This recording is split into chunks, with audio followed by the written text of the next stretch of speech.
Third grade, today we are on our big story for the week. So you should have out your big reading book, and then we'll be on page 146.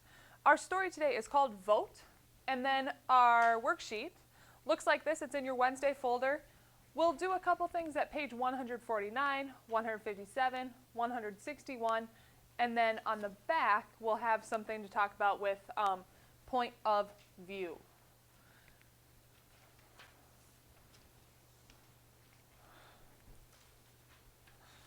Turn the page. Today we're talking about how do people make government work. Today our story has a little bit of some cartoon elements in it. So you'll see we'll have our block of text to read here, and then we'll have some different cartoon things to read as well. Suppose your town is about to choose a new mayor. How will you do it? You'll vote. Voting is a way to choose. You can vote for favorite books, movie stars, candy bars, or even puppies. If someone wants to be elected mayor, she needs to convince as many people as possible to vote for her. I'm Chris Smith, candidate for mayor. I hope you'll vote for me. When I was a puppy at the dog pound, the Smiths came along. Looking for a puppy? They couldn't decide between me and a poodle, so they voted. I vote for the mutt. No, the poodle. Vote for the poodle, Angela. Mutt. You have my vote. I'm going to vote for Brown. Grrr, growl. You can't vote for Brown. Sparky, stop that. This country is a democracy. That means people have the right to vote for whoever they want. So if Chris gets the most votes, she'll be mayor. What does the mayor do? The mayor is the leader of the city. Let's go help Chris find some votes. So let's look at number 1 here. Of course, double check that your name's on the top. What is Chris Smith going to do? What's she going to do? Well, she's running for mayor, right? She is running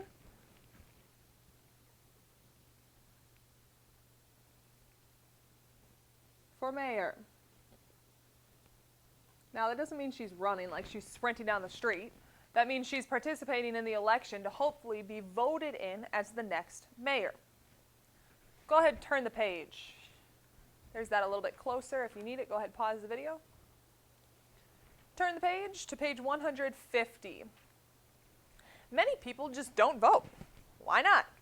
Maybe they think their vote is like a little drop of water in an enormous ocean. Their vote is only one out of many, many votes. But sometimes the winner of an election is decided by just a few votes. Vote for Chris Smith. Vote for Bill Brown. Well, you see, all these people are voting for Chris Smith, and all these people are voting for Bill Brown, and all these people in the middle, they kind of got to decide. They got to decide who they're voting for. If people don't vote, they're letting everyone else decide for them. Well, I wish I could vote, but kids can't vote until they're 18. Who decided who could vote? When this country began, the Founding Fathers wrote a constitution. It said how we would govern ourselves. It said people should vote, but it didn't say who could vote, and that was left to each state to decide. And that was a problem. The Constitution doesn't say women can vote. It doesn't say only men can vote either. Women just don't understand these things. I don't own land, but I have a right to vote. The Constitution doesn't say black people can't vote. Hey, I just traveled back to 1789. See what this cartoon's trying to teach you? So back in 1789, there were a lot of issues with the Constitution because it didn't say who could vote. So some people said that women couldn't vote because they weren't men. Some people said that if you didn't own land, like if you just lived in like an apartment or something like that, you couldn't vote because you didn't own land that your house was on. Then also the Constitution, some people tried to say that people who weren't white, so if it were black people or someone else, they tried to say that they couldn't vote as well. So we'll see how all that got changed. Angry people protested. They wrote letters. They had held rallies and made speeches. They marched, were arrested, and went on hunger strikes. Some were killed trying to claim their right to vote. It took many, many years, 4 amendments to the Constitution, and several new laws before all citizens to win the right to vote. It was 130 years before all women could vote. Right? So there were a lot of problems at the beginning of our country with deciding what was going to be fair and who could vote. But now all people can vote. So here's how. If you want to vote, you need to register. Where? At your town office. Or you can download a registration form from or a political rally. Do you want to join a political party? You've probably heard of the Democrats and the Republicans, but you could join the Green Party, the Libertarians, the America First Party, or the Progressives, to name just a few.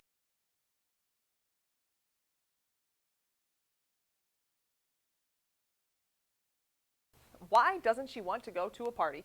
It's not a birthday party, it's a political party. Political parties are like clubs for voters who share similar ideas. Ideas about what?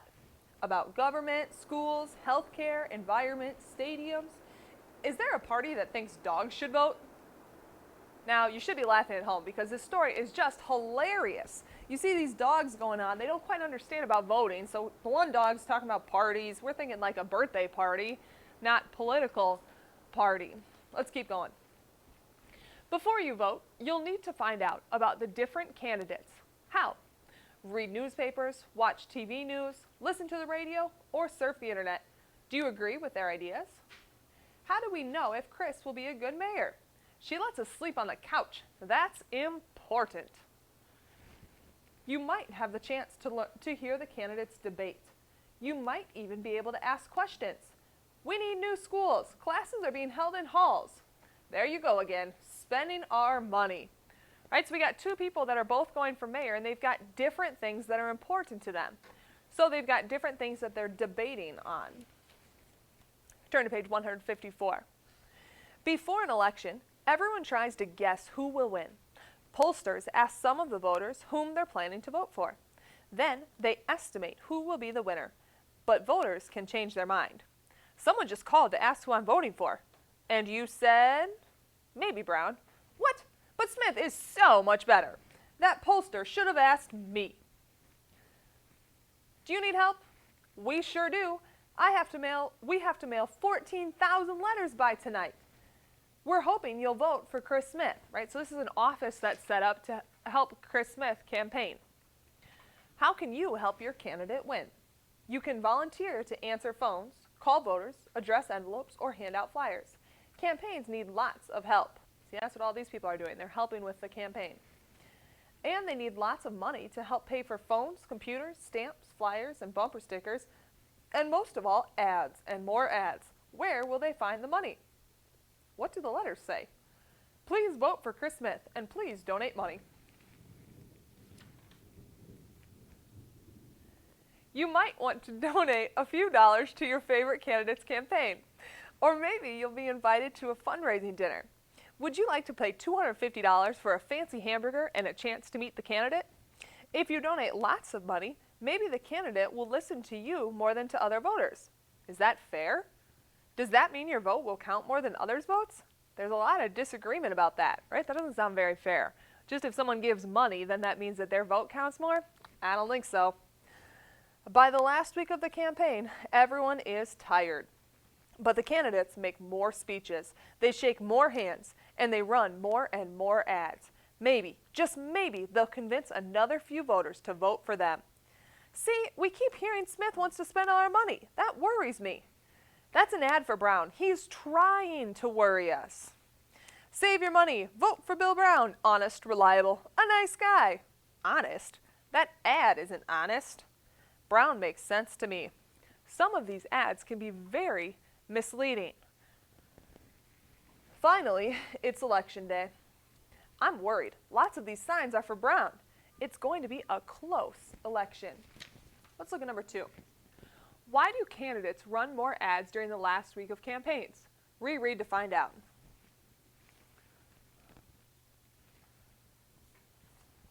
By the last week of the campaign, everyone is tired, but the candidates are making more speeches. They shake more hands, they run more and more ads. Maybe, just maybe, they'll convince another few voters to vote for them. So why are they running more ads? To try to convince everybody. They run more ads to convince more people to vote for them. Put that closer so you can see it. Go ahead, pause it there if you still need it. Otherwise, I'm moving on.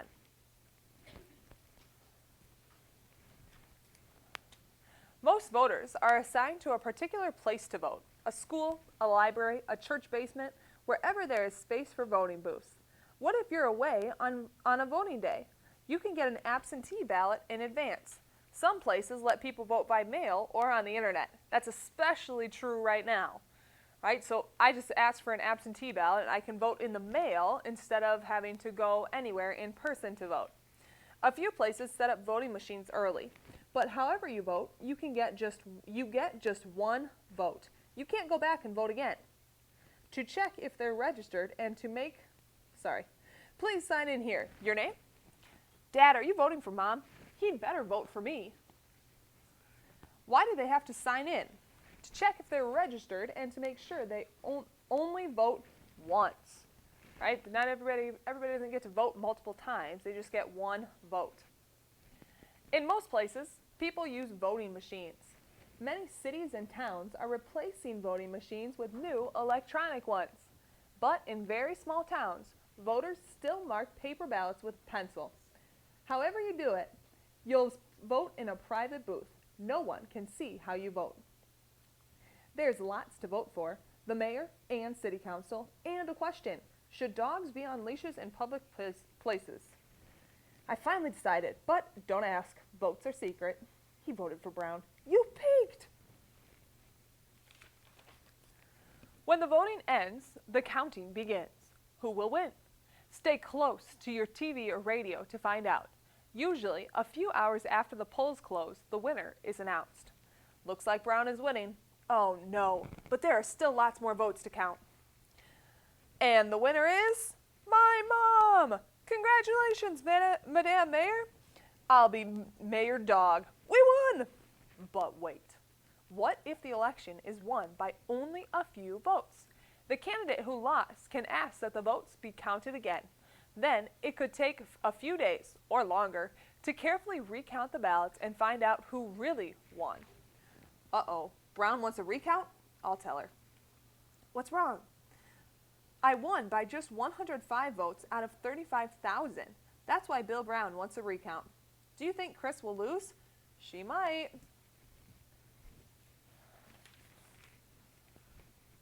At last, the election is decided. In the end, someone does win and someone does lose.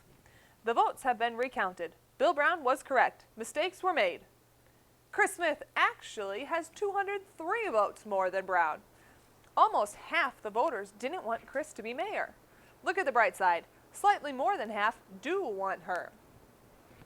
So what happens when votes are recounted? The votes are counted again, right? Recounted. Re means again. To double check the results.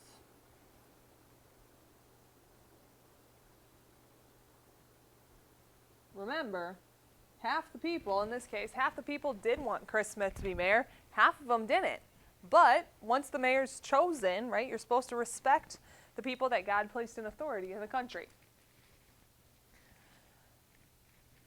Brown lost. I guess we won't get a new stadium, but we might build new schools.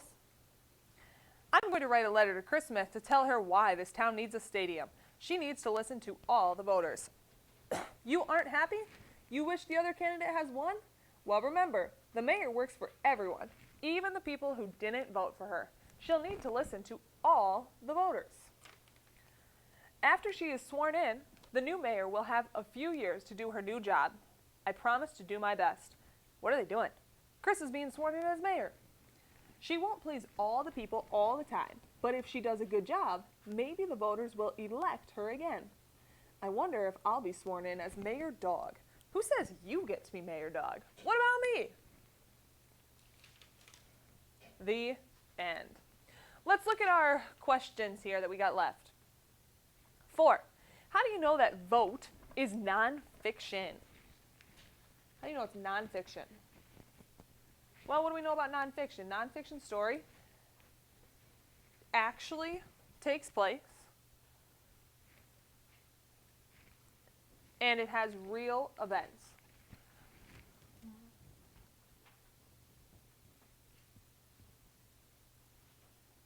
So it's a real story about real events.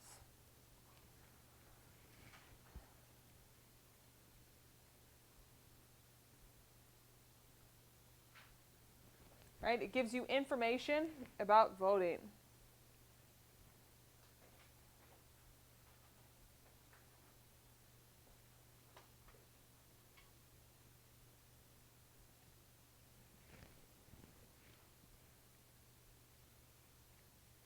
Now remember, we know that dogs can't talk and stuff like that, but this is still a nonfiction story because it was giving us information about voting. All right, the information about voting was all true and correct. Number 5, why is it important for people to vote in elections? Well, as citizens of our city, state, country, it's important that we vote so that our opinions are heard.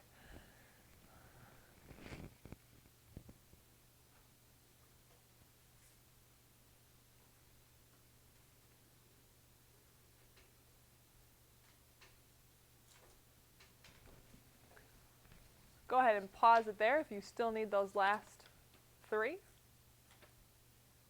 Then let's flip it over to the back.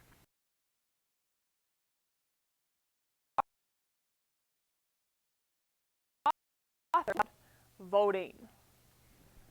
Right? Well, what's their point of view from the entire story? We're actually going to work this one backwards. So let's first look at her point of view. What does the author think about voting? Voting is very important. The author thinks everyone should do it.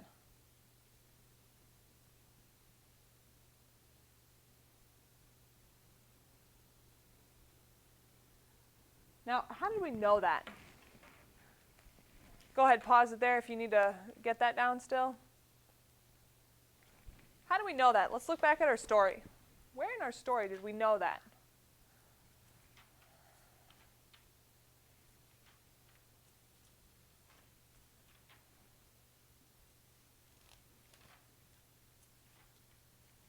Oh, we talked on page 155 about helping candidates. So page 155,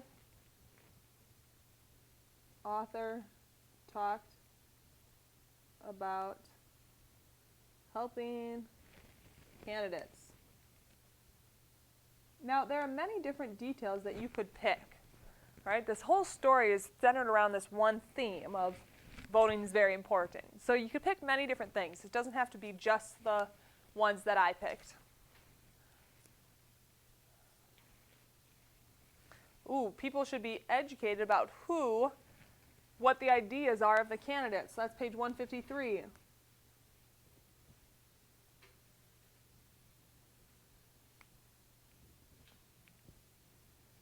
People should be educated about what the candidates think.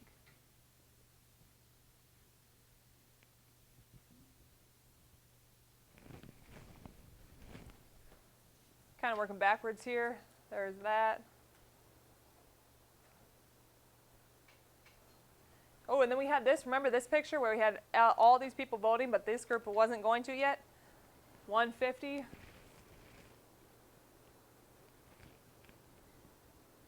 Every person should vote. All right? Now remember, you could have different details than what I had. Any details from the story are supporting this main theme, but feel free to use the same details as I did if you want. When you're done, please tuck it back in your Wednesday folder and keep working on all your work for today.